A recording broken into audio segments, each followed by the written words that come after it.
இனிய நண்பர்களே வணக்கம். காங்கிரஸுடன் பிரிவு, மீண்டும் இணைப்பு, 2G ஊழலால் ஏற்பட்டிருக்கிற பிரச்சனைகள், கட்சிக்குள் ஜனநாயகம் இருக்கிறதா, இதை பற்றியெல்லாம் பேசுவதற்கு கேள்விக்கென்ன பதில் நிகழ்ச்சியில் நாம் அரங்கத்திற்கு வந்திருக்கிறார் TK இளங்கோவன், திமுகவின் முக்கிய தளபதிகளில் ஒருவர், நாடாளுமன்ற உறுப்பினர். அவரை வரவேற்போம். வணக்கம் சார். வணக்கம். காங்கிரஸோட கூட்டணியில் இருந்தங்க, ஆமாம், பிரிஞ்சு வந்தங்க, ஆமாம், கனத்த இதயத்தோட வெளியே வரேன்னு சொல்லி திமுக தலைவர் கருணாநிதி உடன்பிறப்புக்கு கடிதம் எழுதினார். ஆமாம். மீண்டும் 3 மாதத்தில் சேர்ந்தங்க. இந்த அந்தர்பல்ட்டி கட்சிக்கு ஒரு பெரிய டேமேஜ் உண்டு பண்ணலையா? நாங்கள் மீண்டும் சேரலைங்கிறது தான் உண்மை. அந்த கூட்டணியில் நாங்கள் இல்லை. ஐக்கிய முற்போக்கு கூட்டணியை விட்டு விலகினோம். விலகிய நிலையிலேயே இருக்கிறோம். ஐக்கிய முற்போக்கு கூட்டணி அமைச்சரவையிலிருந்து எங்களுடைய அமைச்சர்களை திரும்ப பெற்றுக்கொண்டோம். இன்றைக்கும் அந்த நிலை நீடிக்கிறது. 5 பேருடைய சட்டமன்ற உறுப்பினர்களுடைய வாக்கை பெறுவதற்காக திமுகவை சேர்ந்த கனிமொழி, கருணாநிதியின் மகள், ராஜ்யசபா MP தேர்தலில் வெற்றி பெறுவதற்காக காங்கிரஸோடு சேர்ந்து அவர்களுடைய வாக்கை பெறவில்லையா? அவர்களோடு சேரவில்லை என்றால் எப்படி அந்த வாக்கை பெற்றிருப்பீர்கள்?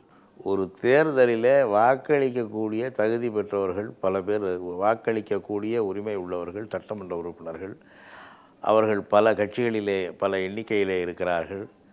தமிழக சட்டமன்றத்தை பொறுத்தவரை காங்கிரஸுக்கு 5 உறுப்பினர்கள் இருக்கிறார்கள். பாட்டாளி மக்கள் கட்சிக்கு 3 பேர் இருக்கிறார்கள். எதிர்க்கட்சியாக விளங்குகிற தேமுதிகவிலே 29 பேர் சட்டப்படி இருக்கிறார்கள். 7 பேர் அதிலே விலகி இருந்தாலும் கூட 2 பேர் மனிதநேய மக்கள் கட்சியில் இருக்கிறார்கள். புதிய தமிழகம் கட்சிக்கு 2 பேர் இருக்கிறார்கள். இந்திய கம்யூனிஸ்ட் கட்சிக்கு 10 பேர் இருக்கிறார்கள். 8 பேர் இருக்கிறார்கள். மார்க்சிஸ்ட் கம்யூனிஸ்ட் கட்சிக்கு 10 பேருக்கு மேல் இருக்கிறார்கள். இந்த எண்ணிக்கையிலே எங்களுடைய வேட்பாளரை நிறுத்திவிட்டு பல கட்சிகளிடமும் ஆதரவு கோரினோம். ஒவ்வொரு கட்சியும் ஒரு கருத்தை தெரிவித்தார்கள். 6 கட்சிகளிடம் நாங்கள் வாக்கு கோரினோம். தேமுதிகவிடம் கேட்டோம். நாங்கள் எங்கள் வேட்பாளரை நிறுத்தப் போவதாக அவர்கள் சொன்னார்கள். மார்க்சிஸ்ட் கம்யூனிஸ்ட் கட்சியினரும் கேட்டோம். நாங்கள் இந்திய கம்யூனிஸ்ட் கட்சி வேட்பாளரை ஆதரிப்போம் என்று சொன்னார்கள். பாட்டாளி மக்கள் கட்சியிடம் கேட்டோம். நாங்கள் தேர்தலிலே கலந்து கொள்ளவில்லை, புறக்கணிக்கப் போகிறோம் என்று சொன்னார்கள். மனிதநேய மக்கள் கட்சியிடம் கேட்டோம். உங்களுக்கு வாக்களிக்கிறோம் என்று ஒப்புக்கொண்டார்கள். எங்களுக்கு வாக்களிக்க ஒப்புக்கொண்டார்கள். புதிய தமிழகம் கட்சியிடம் கேட்டோம். அவர்களும் எங்களுக்கு வாக்களிக்க ஒப்புக்கொண்டார்கள். காங்கிரஸ் கட்சியிடம் கேட்டோம். அவர்களும் எங்களுக்கு வாக்களிக்க ஒப்புக்கொண்டார்கள். இந்த கட்சியிலே பாட்டாளி மக்கள் கட்சியை தவிர மீதமுள்ள கட்சிகளெல்லாம் எங்களுடைய கூட்டணியிலே இல்லை. இருந்தாலும் வாக்கு கேட்டோம். வாக்களித்தார்கள் என்பதற்காக இவர்கள் கூட்டணிக்கு வந்து விட்டார்கள் என்று சொல்வதற்கில்லை. ஏற்கனவே இதை புதிய தமிழகம் கட்சியும் தெளிவுபடுத்தி இருக்கிறது, மனிதநேய மக்கள் கட்சியும் தெளிவுபடுத்தி இருக்கிறது. நீங்கள் சொல்லுகிற புள்ளி விவரங்களெல்லாம் சரி. ஆனால் மனிதநேய மக்கள் கட்சியிடம் ஆதரவு கேட்பதும், புதிய தமிழகத்திடம் ஆதரவு பெற்றிருப்பதும் காங்கிரஸிடம் பெற்ற ஆதரவை போல் அல்ல. ஈழத்தமிழர் நலனுக்கு காங்கிரஸ் துரோகம் செய்துவிட்டது, நாங்கள் எத்தனையோ முறை சொன்னோம், அவர்கள் செய்யவில்லை என்று கொள்கைக்காக அந்த உறவிலிருந்து, மந்திரி சபையிலிருந்து வெளியே வந்தீர்கள். இப்பொழுது ஒரே ஒரு MP சீட்டிற்காக நீங்கள் போய் சேர்ந்தால் அந்த ஈழத்தமிழர் பிரச்சனை முடிவுக்கு வந்து விட்டதா? அவர்கள் ஒரு தேர்தலிலே, ஒரு நாடாளுமன்ற மக்களவை மாநிலங்களவை தேர்தலிலே திமுக வேட்பாளருக்கு வாக்களித்தார்கள் என்பதற்காக நாங்கள் அந்த கூட்டணியிலே சேர்ந்து விட்டோம் என்று நாங்களும் சொல்லவில்லை, அவர்களும் சொல்லவில்லை. ஒரு MP சீட்டுக்காக மீண்டும் அவர்களிடம் சென்றார். அவருடைய பொதுச் செயலாளர் இந்த அறிக்கையிலேயே சொல்லியிருக்கிறார், இந்த தேர்தலிலே வாக்களிப்போம், பொது தேர்தல் குறித்து எந்த பேச்சுவார்த்தையும் எழவில்லை, எந்த ஒப்பந்தமும் இல்லை, அது இப்பொழுது பேச வேண்டியதற்கு அவசியமும் இல்லை என்று காங்கிரஸ் கட்சியின் பொதுச் செயலாளர் கூட சொல்லியிருக்கிறார். நான் கேட்க விரும்புகிற கேள்வி என்னவென்றால், ஒரே ஒரு ராஜ்யசபா MP சீட்டிற்காக காங்கிரஸ் மீதான வைத்த விமர்சனங்கள் எல்லாம் 3 மாதத்தில் சரியாகிவிட்டனவா? ஈழத்திலே மக்களுக்கு நிம்மதி கிடைத்து விட்டதா? இன்றைக்கும் அந்த விமர்சனங்களை நாங்கள் வைத்து கொண்டிருக்கிறோம். நேற்றைக்கு முந்தா நாள் கூட தமிழகமெங்கும் ஆர்ப்பாட்டம் நடத்தியிருக்கிறோம். டெசோ அமைப்பின் சார்பில் இது மத்திய அரசு செய்ய தவறியது குறித்து பேசியிருக்கிறோம். அவர்கள் செய்ய வேண்டும் என்று வலியுறுத்தி இருக்கிறோம். எந்த காரணத்தை சொல்லி வெளியே வந்தோமோ அந்த காரணத்திற்காக எங்களுடைய போராட்டம் தொடர்ந்து கொண்டிருக்கிறது. டெசோ அமைப்பு என்பது ஒரு சம்பிரதாயமாக, சடங்காக மாறி போய்விட்டிருக்கிறது. மக்களிடம் இது எந்த விதமான தாக்கத்தையும் ஏற்படுத்தவில்லை என்று விமர்சனங்கள் வருகிறது. அதை பற்றி நீங்கள் என்ன சொல்கிறீர்கள்? வேறு எந்த அமைப்பு பெரிய தாக்கத்தை உருவாக்கி இருக்கிறது? எங்களுடைய அமைப்பு எந்த விதமான தாக்கத்தையும் உருவாக்கவில்லை என்று சொல்வதற்கு இதிலே ஒரு போராட்டம். இந்த போராட்ட களத்திலே நாங்கள் வைக்கிற வாதம், அங்கே வடகிழக்கு இலங்கை பகுதியில் உள்ள தமிழர்கள் தங்களுடைய எதிர்காலத்தை, தங்களுடைய அரசியல் எதிர்காலத்தை அவர்களே முடிவு செய்து கொள்ள வேண்டும் என்ற கோரிக்கையை நாங்கள் வைத்திருக்கிறோம். இப்பொழுது ராஜீவ் ஜெயவர்தனா ஒப்பந்தம் என்று ஒரு ஒப்பந்தம் ஏற்பட்டிருக்கிறது. அதை நிறைவேற்றுவதற்கு மத்திய அரசு வலிந்து முயற்சி செய்ய வேண்டும் என்று கோரியிருக்கிறோம். இதிலேயும் நாங்கள் விட்டு கொடுக்கவில்லை. இதை தாண்டி அவர்கள் எங்களை விமர்சிப்பவர்கள் புதுமையாக ஏதாவது செய்து அதன் மூலம் அங்கே ஈழத்தமிழர்களெல்லாம் நன்மை பெற்று பெரிய மாற்றம் ஏற்பட்டிருக்கிறது என்று சொன்னால் நாங்கள் கூட அவர்களிடம் சரணம் அடைந்துவிட தயாராக இருக்கிறோம். எங்களுடைய குரலாவது டில்லி வரை ஒலிக்கிறது. ஈழம் பற்றி பேசுபவர்களுடைய குரல் அவர்கள் பேசுகிற பகுதியை தாண்டி எங்கேயும் ஒலிப்பதில்லை. ஒலிக்க வேண்டிய நேரத்தில் ஒலிக்க வேண்டும் என்று சொன்னீர்கள். டெல்லியில் ஒலிக்கிற குரலாக எங்கள் குறைக்கிறது என்று சொன்னீர்கள். ஆனால் ஆட்சியில் இருந்தபொழுது, தமிழகத்தின் முதலமைச்சராக கருணாநிதி இங்கே இருந்தபொழுது, டெல்லியிலே நீங்கள் மந்திரி சபையில் அங்கம் பெற்றிருக்கிற பொழுது இந்த குரலெல்லாம் உறக்க ஒலிக்கவில்லை. அதனால் தான் முள்ளிவாய்க்கால் படுகொலை என்றார்கள். அந்த நேரத்தில் நடைபெற்ற நிகழ்வுகளை நீங்கள் எண்ணிப்பார். ஒரே தலைவர், தமிழகத்தில் முதலமைச்சராக இருக்கிற ஒரு தலைவர் உடல் நலிவுற்று மருத்துவமனையிலே இருந்த நேரத்தில் கூட நான் உண்ணாவிரதம் இருக்கிறேன் என்று உண்ணாவிரதம் இருந்தார் முள்ளிவாய்க்கால் நேரத்தில். மற்ற தலைவர்களெல்லாம் என்ன செய்தார்கள் என்று எனக்கு தெரியவில்லை. எங்கே போய் ஒளிந்து கொண்டார்கள் என்று இன்றைக்கு தேடி இருக்க வேண்டும். இதற்காக குரல் கொடுத்து உண்ணாவிரதம் இருக்கிறேன், சாகும் வரை உண்ணாவிரதம் என்று இருந்தார். அதற்கு அஞ்சி மத்திய அரசின் வெளியுறவுத்துறை அமைச்சராக அன்றைக்கு இருந்த பிரணாப் முகர்ஜி அவர்கள் உடனடியாக இலங்கை அரசோடு பேசி, இலங்கை அரசு வெளியிட்ட அறிக்கையை நாங்கள் போர் நிறுத்துவோம், தாக்க மாட்டோம், ஆயுத பிரயோகம் செய்ய மாட்டோம் என்று சொன்ன அந்த அறிக்கையை, அதிகாரபூர்வமான அறிக்கையை பிரணாப் முகர்ஜி சிதம்பரத்திடம் கொடுத்து அதை தலைவரிடம் கொண்டு வந்து சேர்த்த பிறகுதான் தன்னுடைய உண்ணாவிரதத்தை நிறுத்தி கொண்டார். அதனால் எந்த பலனும் ஏற்படவில்லையே. ஒரு வார்த்தை மீது நம்பிக்கை வைத்து செய்கிற செயல் இருக்கிறதே, அதுக்கு பலன் எப்படி? அது இன்னொரு நாட்டிலே நடைபெறுகிறது. அந்த நாடு சொல்கிறது, நான் கேட்பதெல்லாம் அதற்கான பலனே இல்லை. ஆனால் எங்களை குறை சொல்பவர்கள் எங்கே இருந்தார்கள் என்று மட்டும் அந்த அதிகாரத்தில் இல்லையே. அதிகாரத்திலே உண்ணாவிரதம் இருப்பதற்கு அதிகாரம் தேவையில்லை. குரல் கொடுப்பதற்கு இப்பொழுது எந்த அதிகாரத்திலே அவர்கள் பேசி கொண்டிருக்கிறார்களோ அந்த அதிகாரமே போதும். இந்த பேச்சையாவது அன்றைக்கு பேசினார்களா? எத்தனை பேர் உயிரிழந்தார்கள்? யாரோ ஒரு பத்திரிகையாளர் உயிரிழந்தார், முத்துக்குமார் என்பவர். இதை பேசுகிற தலைவர்கள், திமுகவை குறை சொல்லுகிற தலைவர்கள் எவ்வளவு அன்றைக்கு என்ன செய்தார்கள்? இதே தலைவர்கள். அந்த முத்துக்குமார் உடலுக்கு ஒரு திமுககாரர் போய் அஞ்சலி செலுத்துகிறார், அவரை கல்லால் அடித்தார்கள். அப்பொழுது கூட எங்களுடைய பிழைப்பிலே நீ குறுக்கிடாதே என்கிற எண்ணம் தான் வெளிப்பட்டதே தவிர இன்று வரை அவர்களுடைய நோக்கத்திலே பெரிய மாற்றம் இல்லை. திராவிட முன்னேற்ற கழகம் அவர்களை ஆதரிக்கிறது, அவர்களுடைய செயல்களுக்கு ஏற்ற நாங்களும் குரல் கொடுக்கிறோம் என்றால் உண்மையிலேயே ஈழத்தமிழர் மீது அக்கறை உள்ளவன் என்ன செய்வான்? ஆஹா, இவ்வளவு பெரிய கட்சி, ஆளுங்கட்சி எங்களை ஆதரிக்கிறது, எங்களுடைய குரல் வலிமை பெற்று விட்டது என்று தானே நினைப்பான். அதை விட்டுவிட்டு நீ ஏன் வருகிறாய் என்று ஒரு பெரிய அரசியல் கட்சியை பார்த்து ஒரு கொள்கைக்காக, எந்த கொள்கைக்காக அவன் போராடுகிறானோ அந்த கொள்கையை ஆதரிக்க வருகிற எங்களை பார்த்து நீ ஏன் வருகிறாய் என்று கேட்பவனுடைய நோக்கம் என்னவாக இருக்கும்? காங்கிரஸை விட்டு ஈழத்தமிழர்கள் விஷயத்தை காமித்து திமுக வெளியே வந்தது. ஆமாம். 3 மாதத்திலே கட்சியிலேயே காங்கிரஸ் கூட்டணியிலே சேர வேண்டாம், ஆதரவை காங்கிரஸிடம் பெற்றீர்கள். இதை சுயமரியாதைக்கு ஏற்பட்ட சவாலாக, பங்கமாக நீங்கள் கருதவில்லையா?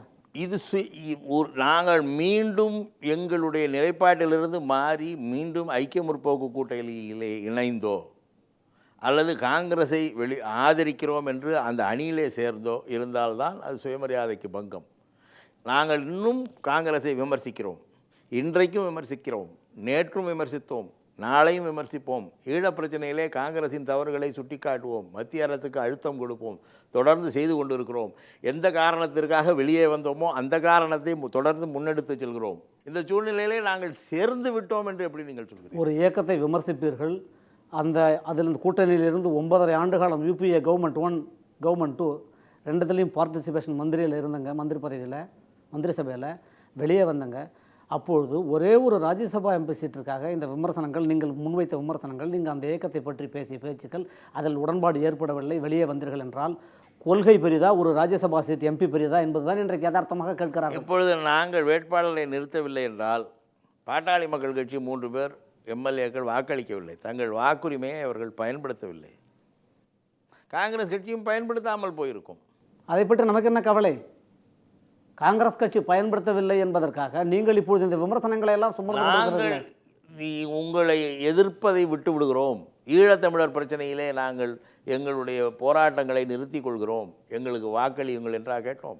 எங்கள் வேட்பாளர் நிற்கிறார், ஆதரியுங்கள் என்று கேட்டோம். அவர்கள் ஆதரிக்கிறேன் என்று சொன்னார்கள். முடிந்து விட்டது. குதிரையை துளைத்து விட்டு லாயத்தை பூட்டுவதைப் போல இல்லையா இந்த நிகழ்வு?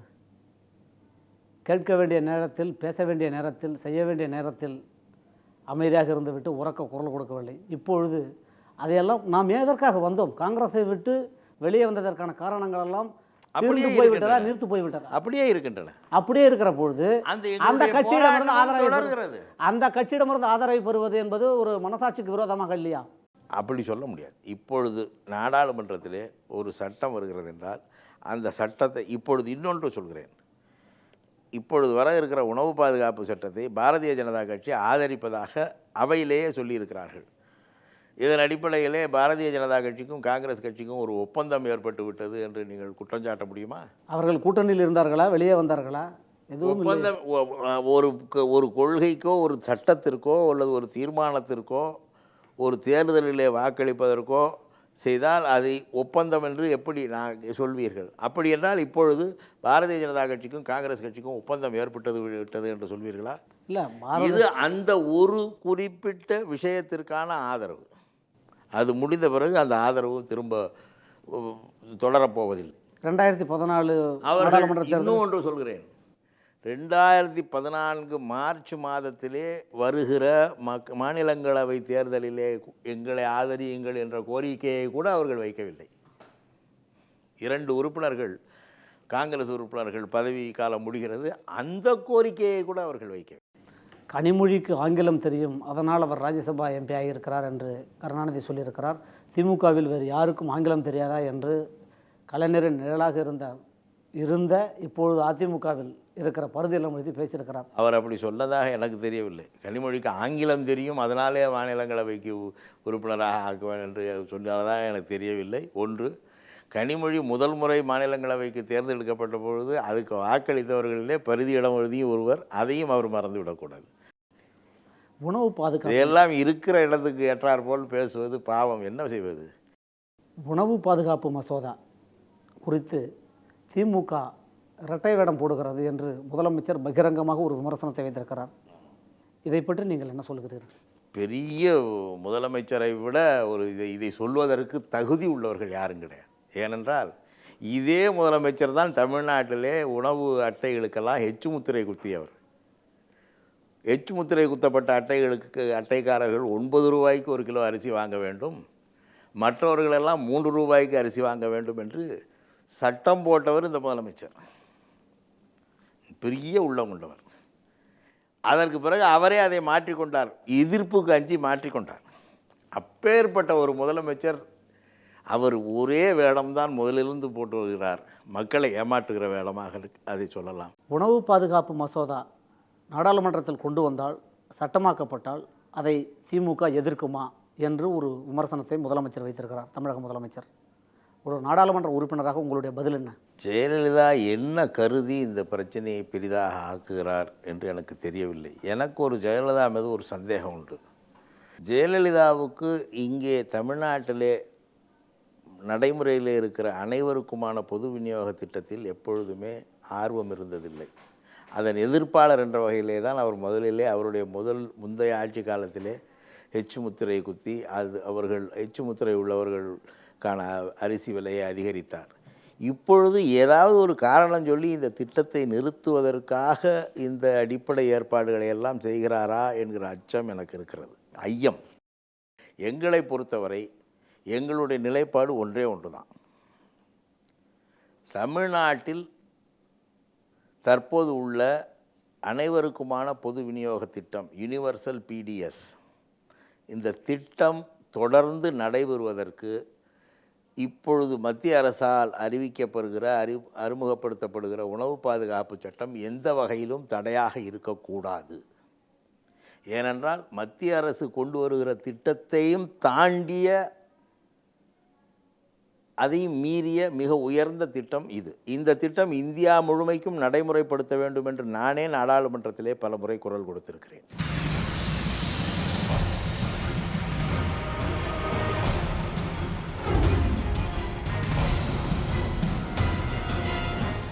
நாடாளுமன்ற மழைக்கால கூட்டத்தொடர் தொடங்கியிருக்கிறது.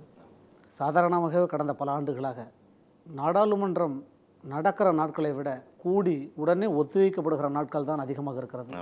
இன்னும் சொல்லப்போனால் கூச்சல் போடுகிற ஒரு கூடாரமாக மாறிவிட்டது. உண்மைதான்.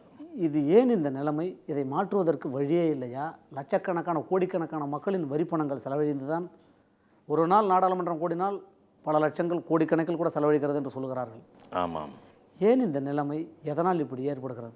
இது எனக்கு கூட புரியவில்லை. முதல் முறையாக நான் நாடாளுமன்றத்துக்கு சென்ற பொழுது அங்கே நிறைய வாய்ப்புகள் கிடைக்கும், நிறைய கருத்துக்களை சொல்லலாம், விவாதங்களை வலிமைப்படுத்தலாம். ஒரு அரசாங்கத்தை எதிர்ப்பதாலும் என்ன காரணத்திற்காக எதிர்க்கிறோம் என்பதை மக்களுக்கு அது தெரிய வேண்டும்.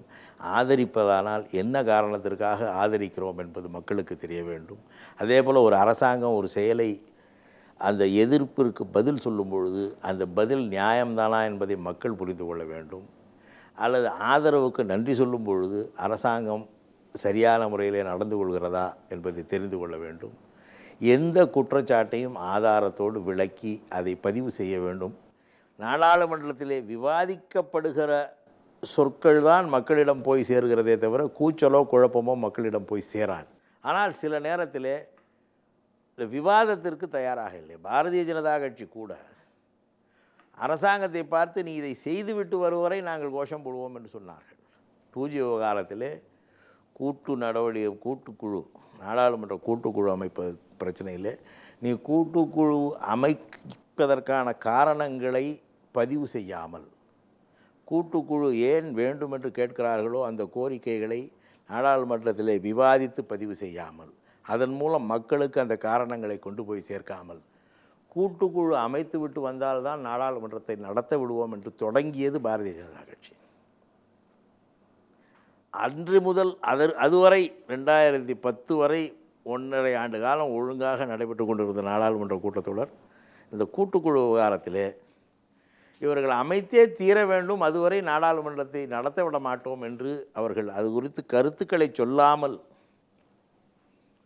கோஷம் எழுப்பியதற்கு பிறகுதான் வேறு சில கட்சிகள் இது போன்ற கோஷங்களின் மூலம் நாம் சில விஷயங்களை மத்திய அரசு நமக்கு வலிமையான எதிர்ப்பை காட்ட முடியும் என்று கருதினார்களோ என்னவோ தெரியவில்லை. 2Gயை பற்றி சொன்னீர்கள், பிஜேபி பார்லிமெண்ட்டில் பேசினதை பற்றி. இப்பொழுது 2G ஊழல் குற்றச்சாட்டப்பட்ட ஜாமீனிலிருந்து வெளிவந்திருக்கிற கன்னிமொழி ராஜ்யசபா எம்பி, திமுக தலைவர் கருணாநிதியின் மனைவி தயாளு அம்மாளை கோபாலபுரத்தில் எய்ம்ஸ் டாக்டர்கள் வந்து பரிசோதித்திருக்கிறார்கள். இதன் மூலமாக இந்த கட்சியினுடைய மதிப்பு இந்த ஊழல் குற்றச்சாட்டுகளால், இதை போன்ற ஒரு விமர்சனங்களால் கட்சியினுடைய மதிப்பு நற்பெயர் கெட்டு போயிருக்கிறது என்று நினைக்கிறீர்களா? அதாவது 2Gயிலே நடந்த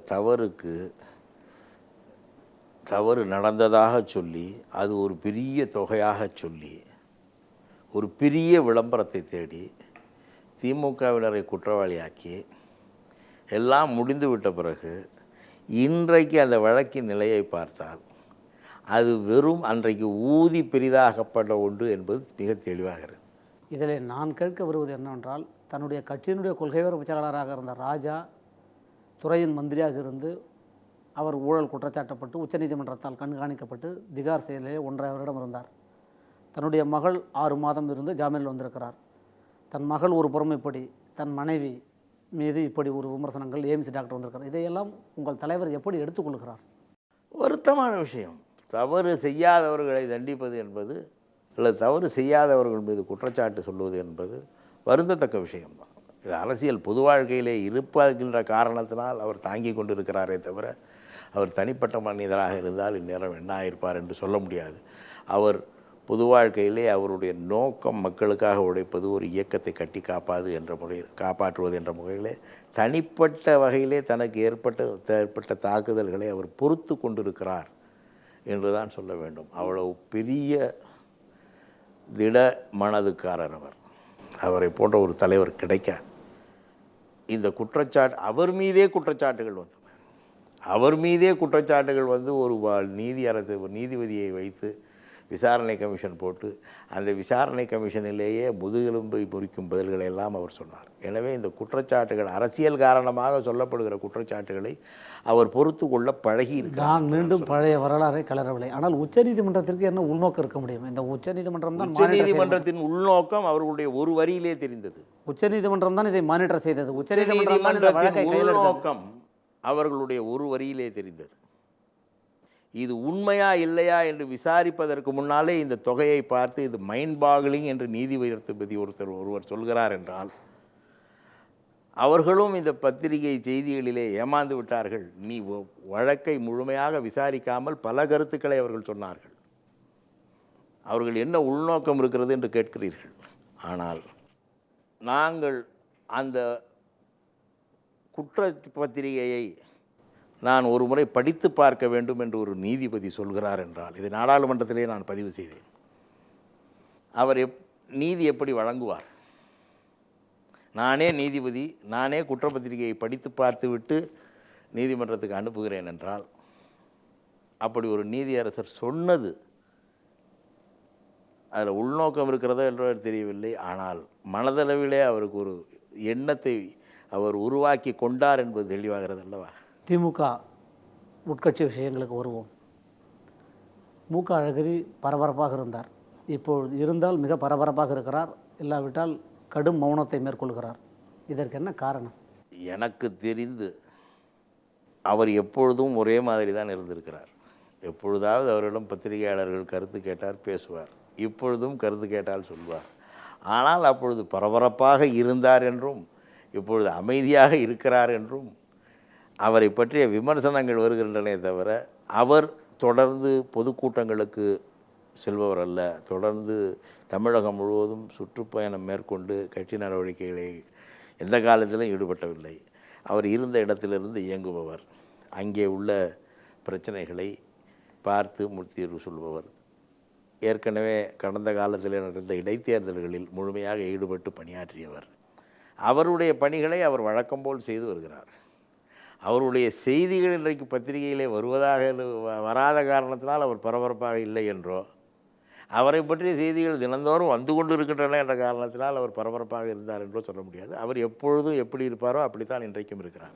மத்திய மந்திரி பதவியும் இல்லை, தமிழகத்திலும் ஆட்சி மாறி இருக்கிறது. இதற்கெல்லாம் கூட ஒரு காரணமாக இருக்கலாமா அவர் அமைதியாக இருப்பதற்கு? அவருடைய தொகுதியிலே என்ன செய்ய வேண்டுமோ அதை செய்து கொண்டிருக்கிறார். கட்சியிலே என்ன செய்ய வேண்டுமோ அதை அவருடைய பணியை ஆற்றிக் கொண்டிருக்கிறார். கிருஷ்ணன், முன்னாள் அமைச்சர் கிருஷ்ணனுடைய கொலை வழக்கு நீதி வந்து அந்த வழக்கு முடிந்து போயிருக்கிறது. மீண்டும் அதை தமிழக அரசு தூசி தட்டி எடுத்திருக்கிறது. இதை பற்றி உங்களுடைய பார்வை என்ன? தமிழக அரசுடைய வேலை இப்பொழுது இருக்கிற சட்டம் ஒழுங்கு நிலையில் தமிழக அரசு ஒரு அமைச்சர் மீது குற்றம் சாட்டப்பட்டு ஒரு பெண் அவர் மீது புகார் கொடுத்து அந்த அமைச்சர் தன் பதவியிலிருந்து நீக்கப்பட்டு வெறும் சட்டமன்ற உறுப்பினராக இருக்கும் பொழுது கூட அவரை கைது செய்யாத இந்த காவல்துறை, திமுக என்றால் ஏற்கனவே முடிவாகி இருந்தால் கூட அந்த வழக்கை தூசி தட்டும். இது பழிவாங்கும் உணர்ச்சி ஜெயலலிதாவின் ஆத்திரத்திற்கு ஒரு எடுத்துக்காட்டு. ஜெயலலிதாவின் அரசியலே ஆத்திர அரசியல்.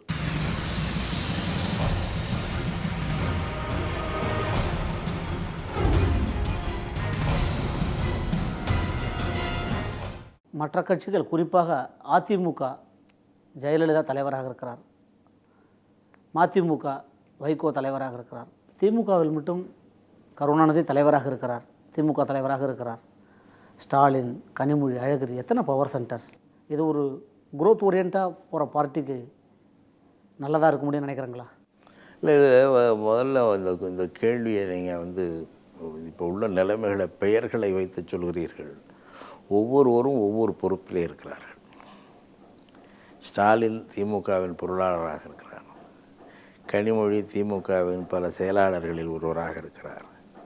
அழகிரி திமுகவின் பல செயலாளர்களில் ஒருவராக. ஒவ்வொருவரும் ஒரு ஒரு பணியை மேற்கொண்டு அதிலே செய்து வருகிறார். இதில் பவர் சென்டர் என்ற கேள்வி வரவில்லை. திமுகவிலே இது புதிதும் அல்ல. ஒரே குடும்பத்தை சேர்ந்தவர்கள் நான் சொல்கிறேன், இப்பொழுதல்ல, 49 சட்டமன்ற குழு தலைவராக நாவலர் நெடுஞ்செழியன் இருக்கும் பொழுது, நாடாளுமன்ற குழு தலைவராக அவருடைய சகோதரர் இரா செழியன் இருந்தார். KA மதியழகன் அமைச்சராக இருந்த பொழுது மாநிலங்களை உறுப்பினராக அவருடைய தம்பி KA கிருஷ்ணசாமி இருந்தார். பேராசிரியர் அன்பழகன் நாடாளுமன்ற உறுப்பினராக இருக்கும் பொழுது அவருடைய தம்பி அறிவழகன் சட்டமன்ற மேலவை உறுப்பினராக இருந்தார். பல நேரங்களிலே பலர் கட்சியிலே, ஏனென்றால் இந்த இயக்கம் வளர்ந்த காலத்திலே எல்லோரும் குடும்பமாக இங்கே வந்தார்கள். சகோதரர்கள் எல்லோரும் இல்லை தீவிரமாக ஈடுபடுத்தினார்கள். எல்லா போராட்டங்களிலும் சகோதரர் கலந்து கொண்டார்கள். எல்லா திறமைகளையும் வளர்த்து கொண்டார்கள். பேராசிரியர் அன்பழகன் எந்த அளவுக்கு பேசுவாரோ அதே அளவுக்கு அவர் சகோதரர் அறிவழகன் பேசுவார். நீங்கள் தவறாக நாவலர் நெடுஞ்செழியன் எந்த அளவுக்கு பேசுவாரோ அதே அளவுக்கு நாடாளுமன்றத்திலே சிறந்த பணியாற்றியவர் இரா செழியன். இது அந்த இயக்கத்திலே ஈடுபட்டு அதற்காக அந்த போராட்ட களங்களை சந்தித்து பல வழிகளிலும் அவர்கள் வந்த காரணத்தினாலே திமுகவிலே அது பெரிதாக தெரியாது. இனமான பேராசிரியர் அன்பழகனை எல்லோருக்கும் தெரியும். ஆனால் அறிவழகனை எத்தனை பேருக்கு தெரியும்? ஆனால் ஸ்டாலினோ கனிமொழியோ அழகிரியோ கட்சியினர் மற்றவர்களைப் போல் இருக்கிறார்களா? இல்லாத அவர்களுக்கு தனி முக்கியத்துவம் கொடுக்கப்படுகிறதா? பேராசிரியருடைய தம்பி அறிவழகனையும் ஸ்டாலினையும் கனிமொழியையும் அழகரையும் ஒப்பிடுவது உங்களுக்கே ஒரு மனசாட்சிக்கு உண்மையாக தோன்றுகிறதா? இல்லை, நான் சொல்ல வருவது அவர்களுக்கான இடத்திலே இருந்து பணியாற்றுகிறார்கள். அது பவர் சென்டர் என்று எப்படி சொல்கிறீர்கள் என்பது தான் எனக்கு புரியவில்லை. ஏனென்றால் நான் ஒரு அமைப்பு செயலாளராக இருக்கிறேன். இந்த 4 பேரோடும் தொடர்பு கொண்டவனாக இருக்கிறேன். எனக்கு இது ஒரு அமைப்பு ரீதியாக தலைவர் என்ன ஆணையிடுகிறாரோ அந்த ஆணைக்கேற்ப பொருளாளர், அதே ஆணைக்கேற்ப அமைப்பு செயலாளர், அதே ஆணைக்கேற்ப கலை இலக்கிய பகுத்தறிவு பேரவை செயலாளர், அதே ஆணைக்கேற்ப கொள்கை பரப்பு செயலாளர் என்று எல்லோரும் இயங்கி வருகிறோமே தவிர இதை தாண்டி பவர் சென்டர் என்று எதை சொல்கிறீர்கள் என்று எனக்கு இல்லை. கட்சியின் தலைவராக கருணாநிதி இருக்கிறார். முன்னாள் மத்திய அமைச்சராக மு.க. அழகிரி இருந்தார். கட்சியின் பொருளாளராக இருக்கிறார். ஆட்சியில் இருக்கும்போது துணை முதல்வராக இருக்கிறார். இப்பொழுது மகள் ராஜ்யசபா எம்பியாக 2வது முறையாக தேர்ந்தெடுக்கப்படுகிறார். இந்த முக்கியத்துவமும் இந்த ஒரு ஊக்குவிப்பும் மற்றவர்களுக்கு கிடைக்கிறதா? மற்றவர்கள் ஒரே குடும்பத்தை சேர்ந்தவர்கள் இப்படி பல்வேறு பொறுப்புகளிலே இருக்கிறார்களா என்பதுதான் எனக்கு. நிறைய இருக்கிறார்கள், இன்றைக்கும் இருக்கிறார்கள். கட்சியின் பல்வேறு பதவிகளிலே இருக்கிறார்கள். தெலுங்கானா இப்பொழுது ஒரு புயல் வீசி சற்று நின்று இருக்கிறது. மீண்டும் ஆந்திராவிலே தொடர்ந்து நடந்து கொண்டிருக்கிறது. பாராளுமன்றத்திலும் இது பயங்கரமாக எதிரொலித்தது. இந்த தனி மாநில பிரிவினை பைஃபர்கேஷன், இதை பற்றியெல்லாம் திமுக என்ன நினைக்கிறது? ஒரு நாடாளுமன்ற உறுப்பினராக நீங்கள் என்ன நினைக்கிறீர்கள்? தெலுங்கானா பிரச்சனை ஏறத்தாழ 1958-59 காலகட்டத்திலே உருவான பிரச்சனை. தமிழகத்திலே ஆளுநராக இருந்த திரு சென்னாரெட்டி அவர்கள் காங்கிரஸிலிருந்து விலகி தெலுங்கானாவுக்காக அமைப்பு நடத்தியவர், இயக்கம் நடத்தியவர். அந்த காலத்தில் இருந்து தெலுங்கானா பகுதி என்பது பழைய ஹைதராபாத் நைஜாம் ஆண்ட பகுதி தான் தெலுங்கானா பகுதியாக அவர்கள் தனியாக கேட்கிறார்கள். ஆனால் இப்பொழுது மத்திய அரசு அதை ஏற்றுக்கொண்டதிலே கூட தவறில்லை. ஏனென்றால் அது நீண்ட நாள் கோரிக்கை. ஆனால் இப்பொழுது புதிதாக எழுந்துள்ள பிரச்சனை என்னவென்றால், ஆந்திராவின் தலைநகர் ஹைதராபாத் தெலுங்கானாவை சார்ந்தது. பழைய நைஜாம் ஆட்சி காலத்தின் தலைநகரம் ஹைதராபாத். ஆனால் 47க்கு பிறகு இன்றைக்கு பொருளாதார ரீதியாக ஹைதராபாத் நகரத்திற்கு, இரட்டை நகரத்திற்கு, செகந்திராபாத் ஹைதராபாத் இரட்டை நகரத்திற்கு இன்றைக்கு ஏற்பட்டுள்ள வளர்ச்சி முழுமையும் தெலுங்கானா பகுதி மக்களால் மட்டும் ஏற்பட்டதில்லை, ஒட்டுமொத்த ஆந்திராவில் வசிக்கின்ற எல்லோராலும் ஏற்பட்டது. அவர்களுடைய பங்களிப்பும் அதில் இருக்கிறது என்ற காரணத்தினாலே அவர்கள் ஹைதராபாத்தை தெலுங்கானாவோடு சேர்ப்பது எங்களுக்கு பாதிப்பை ஏற்படுத்தும் என்று ஆந்திராவின் மற்ற பகுதியிலே உள்ள மக்கள் கேட்கிறார்கள். அது நியாயமான கோரிக்கை. உங்களிடம் ஒரு முக்கியமான கேள்வி.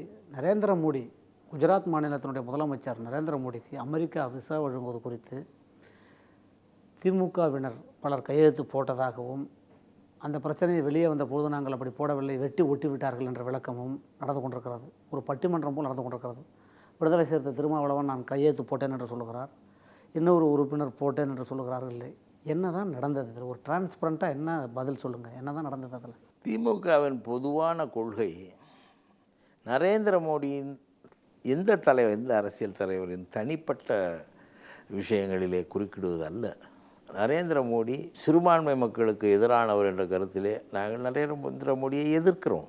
நரேந்திர மோடியின் கொள்கைகளை ஏற்றுக்கொள்ளவில்லை. அவருடைய பாரதிய ஜனதா கட்சியின் கொள்கைகளை முரண்படுகிறோம். அது வேறு. நரேந்திர மோடியின் தனிப்பட்ட விஷயங்களிலே அவர் அமெரிக்காவுக்கு போகக்கூடாது, அவர் ஆப்பிரிக்காவுக்கு செல்லக்கூடாது, அவர் இங்கிலாந்து பயணம் ஏற்படக்கூடாது, அவர் தமிழ்நாட்டுக்கு வரக்கூடாது என்று சொல்வதற்கு கூட காரணம் இருக்கலாம். அவர் ஆந்திராவுக்கு போகக்கூடாது, கேரளாவுக்கு போகக்கூடாது என்றெல்லாம் நாங்கள் எப்படி சொல்வது? எனவே இது எங்கள் நோக்கம் அல்ல. நான் விசாரித்தவரை கையெழுத்திட்டவர்கள் என்னிடம் சொன்னது, அங்கே இஸ்லாமிய வழக்கறிஞர்களுடைய பிரச்சனை என்று சொல்லி கையெழுத்து வாங்கினார்கள். நரேந்திர மோடிக்கு விசா வழங்கக்கூடாது என்று ஒபாமாவுக்கு கடிதம் எழுத வேண்டும் என்றால் தலைமையை கேட்டுத்தான் செய்திருப்போம். ஆனால் இது ஒரு பிரச்சனை, இஸ்லாமிய வழக்கறிஞர்கள் பிரச்சனை.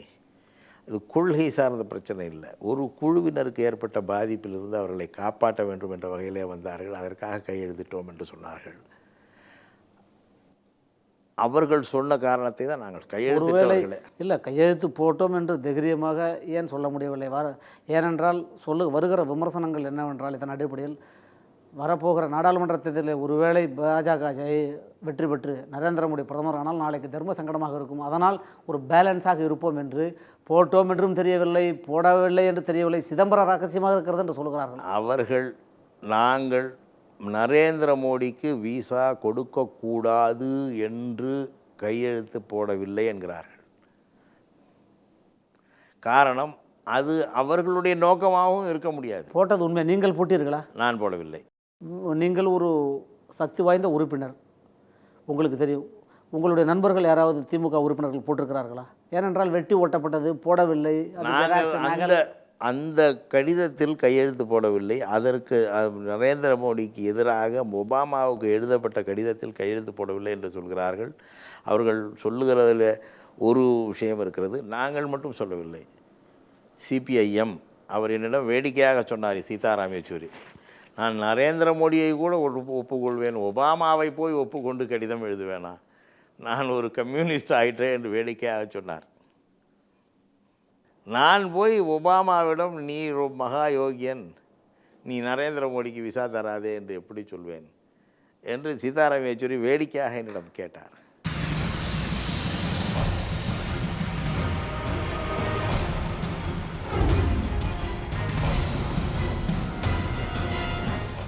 மறுபடியும் நான் கேட்பது என்னவென்றால், ஒரு பதவியில் இருக்கிற பொழுது, ஒரு ஆளும் அதிகாரம் குவிந்து கிடக்கிற பொழுது, மாநிலத்திலே அதிகாரம், மத்தியிலே பெரிய கூட்டணி கட்சியிலே பெரிய கட்சி, அப்போது சொல்லியிருந்தால் எதுவும் நடந்திருக்கும்.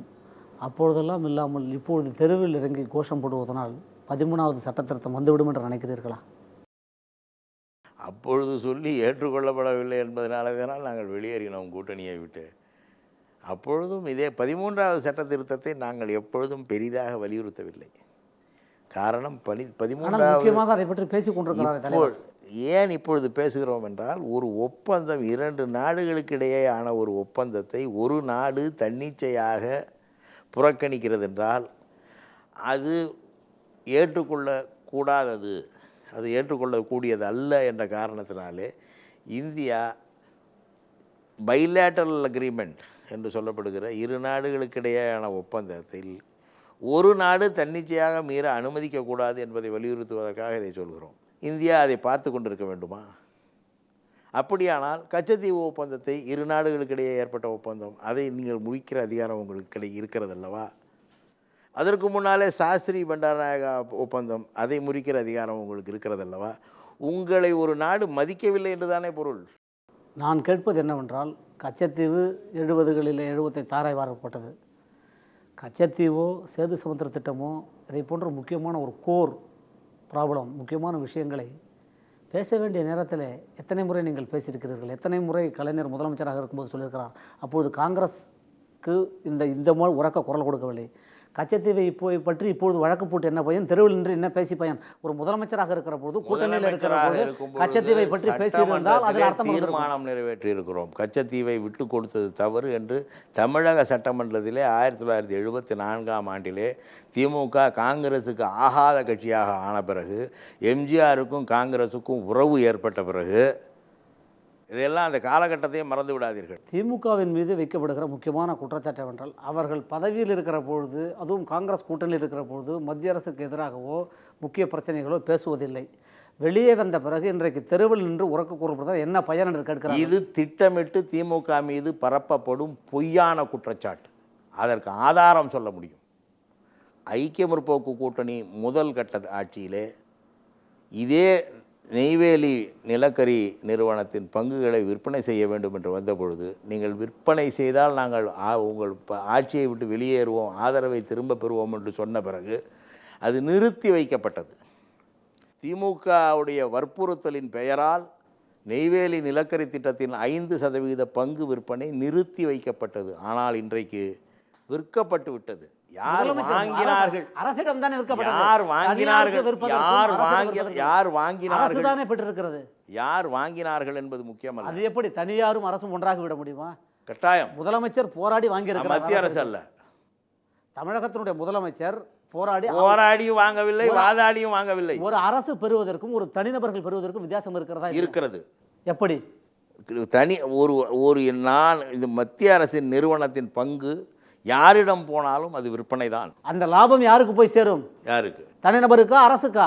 5%. இப்பொழுது என்ன சொல்கிறோம் என்றால், லாபம் யாருக்கு போய் சேருகிறது என்பதில்லை, கொள்கை அளவிலே அதை இந்த அரசு திசை திருப்பி தாங்கள் வாங்கிவிட்டு ஒரு சாதனை என்று காட்டுவதற்காக, என்னை பொறுத்தவரை நெய்வேலி நிலக்கரி நிறுவனத்தின் பங்கு 10% விற்கப்பட்டு விட்டது என்பதுதான் உண்மை.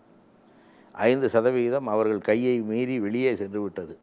எங்கள் காலத்திலே அப்படி செல்லவில்லை, இப்பொழுது சென்றிருக்கிறது. நீங்கள் வாங்கியது யார் என்று பேசுகிறீர்கள். ஆனால் ஒரு அரசு போராடி தனிநபர்கள் சில பேர் போராட்டமும் நடத்தவில்லை. அவர்களுக்கு வேண்டியது 460 கோடி, அதை மத்திய அரசு மாநில அரசு கொடுத்திருக்கிறது, அவ்வளவுதான். நீங்கள் இதில் ஒரு போராட்டமும் நடக்கவில்லை. சில தனிநபர்கள் பயன்பெறுவதும் ஒரு அரசுக்கு அந்த நிதி வருவதும் அந்த அரசு வாங்குவதற்கும் வித்தியாசம் இல்லையா? There is a larger difference. ஒரு சிறிய பாதுகாப்பு இருக்கிறது என்று சொல்லலாமே தவிர, கொள்கை அளவிலே ஒரு பொதுத்துறை நிறுவனத்தின் லாபம் ஈட்டுகிற பொதுத்துறை நிறுவனத்தின் பங்குகளை விற்கக்கூடாது என்ற நிலைப்பாட்டிலிருந்து மாறி இருக்கிறதல்லவா? தமிழகத்தில் ஜனநாயகம் தீவிர கண்காணிப்பில் ஐசியூவில் இருக்கிறது என்று திமுக தலைவர் கருணாநிதி கடுமையான கண்டனத்தை தெரிவித்திருக்கிறார். உண்மைதான். எதன் அடிப்படையில் இப்படி சொல்லுகிறார்? ஒரு திரைப்படத்தை திரையிட முடியவில்லையே, அதற்கும் ஆளுங்கட்சிக்கும் என்ன சம்பந்தம் இருக்க முடியும்? ஆளுங்கட்சி எப்போ எந்த சம்பந்தம் இருக்க முடியும் என்பது ஏற்கனவே ஒரு திரைப்படத்திற்கு பார்த்தோமே. சரி, தனிநபர்களும் காவல்துறையினர், காவல்துறையை சார்ந்த அதிகாரிகள் ஒவ்வொரு திரையரங்காக அழைத்து இந்த படத்தை திரையிட்டால் உங்களை பாதுகாக்க மாட்டோம், உங்களுக்கு திரையிடக்கூடாது என்று மிரட்டுகிறார்களே. இப்பொழுது டிஜிபி அறிக்கை விட்டிருக்கிறார், காவல்துறைக்கும் இந்த படம் வெளியாவதற்கும் எந்த சம்பந்தமும் இல்லை என்று. பொதுவாக டிஜிபி அறிக்கைக்கும் டிஜிபிக்கும் சம்பந்தம் இருக்கிறதா என்று முதலில் தெரிந்து கொள்ளுங்கள். ஏனென்றால் டிஜிபி அறிக்கையை யார் எழுதி கொடுத்தார்களோ, எங்கிருந்து வந்ததோ தெரியவில்லை. நடைமுறையிலே உள்ள திரையரங்கு உரிமையாளர்கள் அதை பேசுகிறார்கள். ஒருவேளை அந்த அரசுக்கு அஞ்சி வெளிப்படையாக வரமாட்டார்களோ என்னவோ. ஆனால் இந்த படத்தை வெளியிடக்கூடாது என்று எங்களுக்கு தடை இருக்கிறது. ஒரு படத்தை, புது திரைப்படத்தை வெளியிடாமல் ஒரு திரையரங்கு இருக்கிறது என்றால் ஒரு நாள் இழப்பை அவர்கள் எப்படி தாங்கிக் கொள்வார்கள்? ஏன் வெளியிடவில்லை? வெளியிடாமல் இருப்பதற்கு எங்கிருந்து அச்சுறுத்தல் வரும்? எந்த அச்சுறுத்தலுக்கு வலிமை அதிகம்? இதெல்லாம் பொதுமக்களுக்கு தெரிந்தது தானே. இதற்காகவா தீவிர கண்காணிப்பில் ஜனநாயகம் இருக்கிறது என்று சொல்லியிருக்கிறார். ஆமாம், இது ஒரு ஜனநாயகத்துக்கு கேடு தானே. எல்லாமே இந்த நாட்டிலே, தமிழ்நாட்டிலே ஜனநாயகம் எங்கே இருக்கிறது என்று யாருக்கும் தெரியவில்லை. சட்டமன்றத்திலே ஜனநாயகம் இருக்கிறதா என்று தெரியவில்லை. ஏனென்றால் வந்தவுடனே எதிர்க்கட்சிகளை வெளியே விரட்டி விடுகிறார்கள். விவாதம் சரி, எதிர்க்கட்சிகள் தான் போய்விட்டார்கள் அல்லவா, பிறகாவது விவாதிக்க வேண்டும் என்பதாக. விவாதிக்கவே கூடாது என்பதற்காக விதி 110 கீழ் நிதி பிரச்சனை உள்ளிட்ட, நிதி மசோதா உள்ளிட்ட, நிதி அறிவிப்புகள் உள்ளிட்ட, பட்ஜெட்டிலே அறிவிக்க வேண்டிய அறிவிப்புகள் உள்ளிட்ட அறிவிப்புகளை 110 அவர்கள் விவாதிக்க வேண்டாத ஒரு விதியின் கீழே படிக்கிறார்கள் என்றால் இந்த ஜனநாயகம் என்பது இயங்கக்கூடாது என்பதற்காகத்தானே அதை செய்கிறார். எத்தனையோ விமர்சனங்கள், மிக கடுமையான விமர்சனங்கள் திமுக தலைவர் மீது இருக்கிறது. இருந்தாலும் இந்த 90 வயதிலும் அவர் எப்படி இப்படி சுறுசுறுப்பாக செயல்படுறாரு? ஏனென்றால் நாடாளுமன்றம் போக சென்னையில் இருக்கிற நாட்களில் நீங்கள் அவரோடு இருக்கிறீர்கள், மாலை பொழுதுகளிலே. 90 வயதில் ஏகப்பட்ட பிரச்சனைகள், குடும்பத்தில், கட்சியில் பல்வேறு பிரச்சனைகள். எப்படி அவர் இயங்குகிறார்? நான் அவருடைய தொண்டனாக இருப்பதிலே மிகுந்த மகிழ்ச்சி அடைகிறேன். அதை போன்ற ஒரு வாய்ப்பு எனக்கு கிடைத்தது என் வாழ்நாளிலே ஒரு பெரிய எனக்கு கிடைத்த அங்கீகாரம், கௌரவம் என்று நான் கருதுகிறேன். அந்த அளவுக்கு மிக உயர்ந்த தலைவர். எந்த நேரமும் மக்களை பற்றி சிந்திக்கக்கூடிய, எந்த நேரமும் மக்களுக்காக, இனத்துக்காக, மொழிக்காக தன்னுடைய சிந்தனையை வைத்திருக்கக்கூடிய ஒரு தலைவர். கொள்கையிலிருந்து விலகினவர் அல்ல. அவர் சொல்வார், ஒரு காவல்துறை தலைவரை இப்பொழுது ஒரு பிரதமர் இங்கே வந்தபொழுது தமிழக காவல்துறை தலைவருக்கு அனுமதி இல்லை என்றவுடன் அவருக்கு கோபம் வந்தது. இது அதிமுக ஆட்சி தானே, அசிங்கப்படுவது அதிமுக தானே என்றெல்லாம் கவலைப்படவில்லை. அது எப்படி ஒரு மாநில காவல்துறை தலைவரை அனுமதிக்க மறுத்தார்கள்? உடனே அதற்கு ஒரு பதில் எழுதுகிறார். அது போன்ற ஒரு தவறு தன்னுடைய பார்வைக்கு வந்தால் அதை சுட்டி காட்ட வேண்டும். இது மக்களுக்கு கிடைக்கிற, தமிழக மக்களுக்கு ஏற்பட்ட இழிவு என்று கருதுகிறாரே தவிர தனிப்பட்ட ஒரு காவல்துறை தலைவருக்கு ஏற்பட்ட இழிவு என்று கருதவில்லை. மனிதாபிமானம் மிக்க தலைவர், மக்களை பற்றிய சிந்தனை எப்பொழுதும் இருக்கிற தலைவர். 2 நாட்களாக, குறிப்பாக உங்களுடைய இந்த தந்தி தொலைக்காட்சியிலே தான் என்று நினைக்கிறேன், ஒரு குழந்தை, 3 மாத குழந்தை ஏதோ ஒரு நோயின் காரணமாக அதன் உடம்பில் இருந்து நெருப்பு வருகிறது என்று சொன்னவுடன் 2 நாட்களாக அதற்காக கவலைப்பட்டு கொண்டிருக்கிறார்.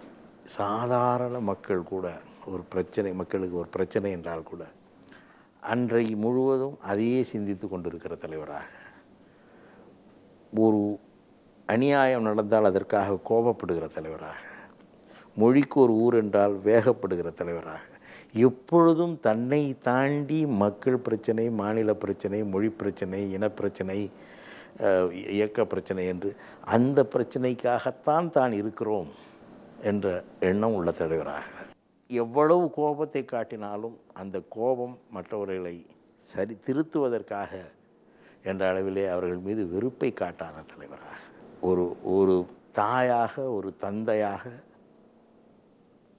விளங்கக்கூடிய தலைவராக அவர் இருக்கிறார். கடைசியாக ஒரு கேள்வி. திமுக கடந்த சட்டமன்ற தேர்தலில் எதிர்க்கட்சியாக கூட வெற்றி பெற முடியவில்லை, படு தோல்வியை சந்தித்தது. 5 முறை முதலமைச்சராக இந்த நாட்டில் இருந்தவர் திமுக தலைவர். ஆனால் இந்த தோல்வியிலிருந்து திமுக தன்னை தயார்படுத்தி கொண்டிருக்கிறதா? மீண்டும் வீறு கொண்டு எழுமா? வரப்போகிற நாடாளுமன்ற தேர்தலுக்கு அதை தன்னை முழுவதுமாக தயார்படுத்தி கொண்டிருக்கிறதா? இது தலைவருக்கு புதிதல்ல. ஏனென்றால் எதிர்க்கட்சியாக கூட வர முடியாத நிலை திராவிட முன்னேற்ற கழகத்துக்கு 2வது முறையாக இப்போது ஏற்பட்டிருக்கிறது. 91ஆம் ஆண்டு ஒரே ஒரு இடத்திலே தலைவர் வெற்றி பெற்றார். அப்பொழுது நாங்கள் எதிர்க்கட்சி அல்ல. 96ஆம் ஆண்டில் 4 இடத்திலே அதிமுக வெற்றி பெற்றது. அப்பொழுது ஜெயலலிதா எதிர்க்கட்சியாக கூட வர முடியவில்லை. அப்பொழுதே நாங்கள் மீண்டும் ஆட்சி அமைத்தோம். அதற்கு பிறகு 40ற்கு 40 இடங்களிலும் வெற்றி பெற்றோம். இப்பொழுது அதிமுக ஆட்சியின் செயல்பாடுகள் மக்கள் கொந்தளித்து போய் எல்லா தமிழகத்தின் மூலை முடுக்கெல்லாம் அரசாங்கத்துக்கு எதிரான போராட்டம் நடைபெறுகிற நிலையிலே நிச்சயமாக நாங்கள் வருகின்ற நாடாளுமன்ற தேர்தலிலே மிக பெரும்பான்மையாக வெற்றி பெறுவோம் என்பதிலே எந்தவித மாற்றமும் இல்லை. நண்பர்களே, இவ்வளவு நேரம் நாம் கேட்ட அத்தனை கேள்விகளுக்கும் எந்த சலனமும் இல்லாமல் மிக பொறுமையாக, அதே சமயத்தில் கவனமாக தன்னுடைய பதிலை பதிவு செய்திருக்கிறார் டி.கே. இளங்கோவன். அவருக்கு நம் நன்றிகள். வணக்கம். இந்த வாய்ப்பை எனக்கு ஏற்படுத்தி தந்ததுக்கு தந்தி டிவிக்கு எனது நன்றியை தெரிவித்துக் கொள்கிறேன்.